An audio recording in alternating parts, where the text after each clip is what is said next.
Hello, my name is Philip Fried. I'm a poet. I'd like to tell you about my most recent book, To Be and Not to Be, published by Salmon Poetry Ireland, whose co-directors are Jesse Lindeni and Siobhan Hudson Janot. The first part of the book responds to Shakespeare plays, and the first poem I'll read, which is the first poem in the book, responds to Shakespeare's Twelfth Night, which begins with a shipwreck. And the title of the poem is "And What Should I Do in Illyria?" A Parkinson's patient responds. That's me. There are two epigraphs. The first, a short excerpt from Shakespeare's play. Enter Viola, a captain and sailors. Viola, what country, friends, is this? Captain, this is Illyria, lady.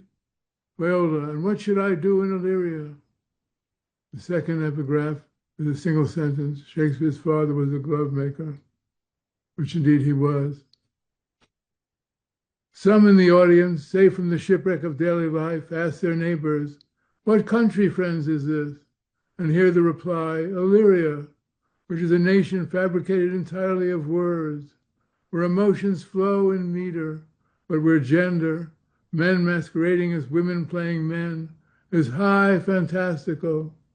Their national diet, with musicians attending, is music, food of love.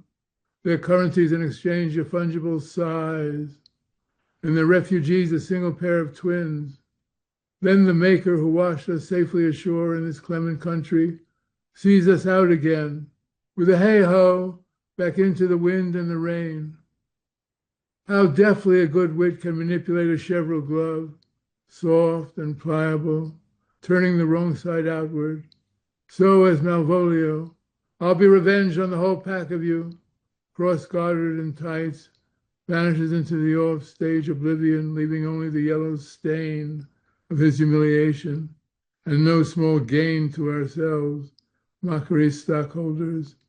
The Maker will soon be concocting an honest Iago, who through soliloquies and asides will render us tragedy's complicit witnesses.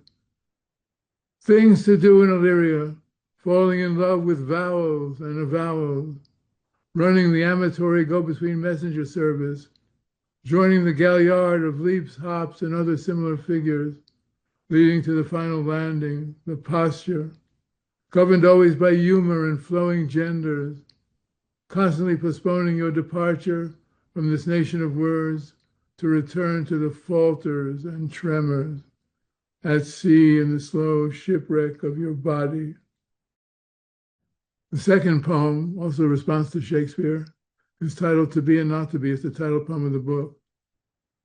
In this latest will and testament, a witness soliloquy in the law, my head declares it's of sound mind, but begins to feel more like a skull with a rich estate of emptiness, as my properties melt into air, thin air, the cloud-capped towers of ego's empire, the solemn temples of the self.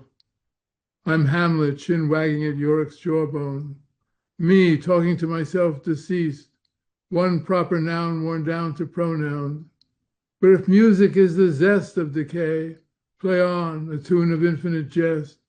That skull tra-la is a wishing well, in which I deposit my life savings, never amounting to more than the silence of a few falling coins that gather outer space as they tumble, a vast harvest.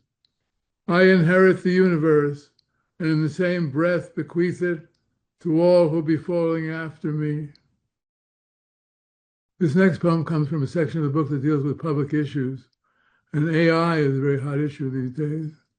The poem is in the voice of an AI-human hybrid, reporting back to the Human Academy on how he's doing, and a little bit boastful.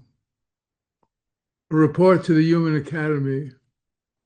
As a prototype AI-human hybrid, I've mastered having emotions, goals, and a code to live by.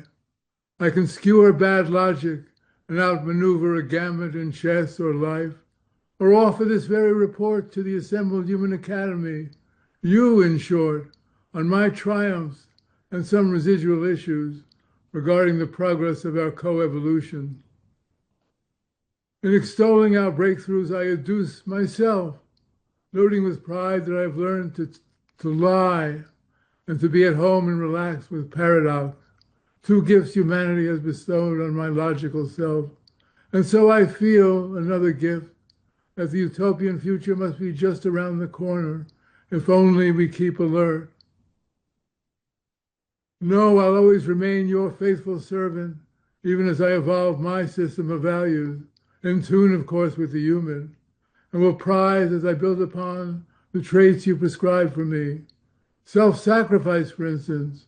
I'll relieve you of the burden of setting up feedback loops to detect the subtle flaws in my design. I'll relieve you, too, of the burden of decision-making in finance and war. If results are askew, you can trust my governance solution to launch a virtual flare. Time to retune the data. Together, we'll manage the tricky, shifting technological bioscape to achieve the being we all envision, the deeply feeling machine. This last poem comes from a series at the dimensional border, and it deals with reconstituting a world using the Euclidean categories as point, line, and plane. This is the fifth poem in the series. The stick-figure soldier with stick submachine gun shooting lethal lines across the plane of a page, frozen in a never-ending battle, will never remember he was drawn by the hand of a child who pencils him in as indispensable and disposable, a fragment of the adult he wasn't, or one of a platoon of saviors whose fate he could play with. If I, looking now at that child, could draw an imaginary line from me to him and down to that infantryman, the scarring graphite might fade to a ceasefire, the paper re-embracing the bitter traces, back into the white weave of Genesis. And that's the last of the poems I'll read.